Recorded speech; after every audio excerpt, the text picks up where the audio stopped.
Tentu KPK memahami harapan masyarakat terkait penyelesaian dari perkara dugaan korupsi hasil tangkap tangan yang dilakukan oleh KPK, baik itu di Kementerian Sosial maupun di Kementerian Kelautan dan Perikanan. Termasuk tentu mengenai nantinya terhadap mereka dijatuhi hukuman sesuai dengan perbuatan yang dilakukannya. Bahwa benar mengenai ketentuan hukuman mati di dalam Undang-Undang Tindak Pidana Korupsi secara normatif telah diatur dengan jelas. Di sana disebutkan di pasal 2 ayat 2 ya, ada keadaan tertentu diantaranya dalam masa bencana misalnya. Namun demikian tentu di dalam proses pembuktian tidak serta-merta hanya dibuktikan unsur tersebut, tetapi di Undang-undang sudah sangat jelas bahwa pasal 2 ayat 1 tentu harus juga dibuktikan secara keseluruhan ya, unsur melawan hukumnya, kemudian potensi kerugian negaranya, itu harus juga ada pembuktian ketika kemudian hasil akhirnya adalah tuntutan pidana mati.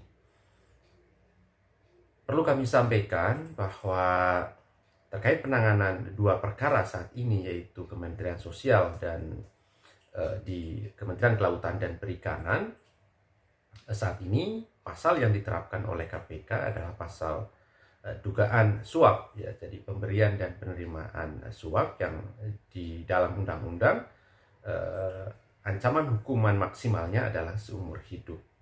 Dan ini juga diterapkan terhadap seluruh perkara tangkap tangan yang dilakukan oleh KPK sejak tangkap tangan ada sampai kemudian yang terakhir dilakukan oleh KPK pada tahun 2020 tersebut.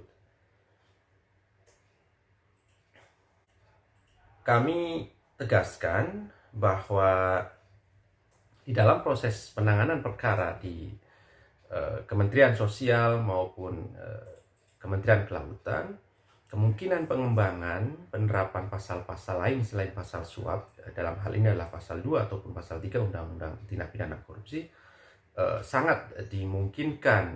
Bahkan kemudian penerapan undang-undang lain seperti tindak pidana pencucian uang juga dapat diterapkan.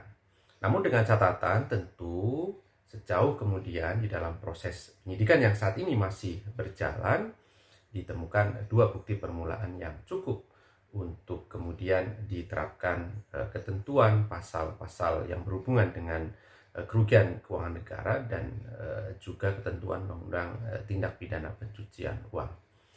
Proses penyidikan perkara di dua kementerian tersebut saat ini masih terus berjalan, dan kami memastikan bahwa setiap informasi perkembangan mengenai penanganan perkara dimaksud kami selalu informasikan kepada masyarakat.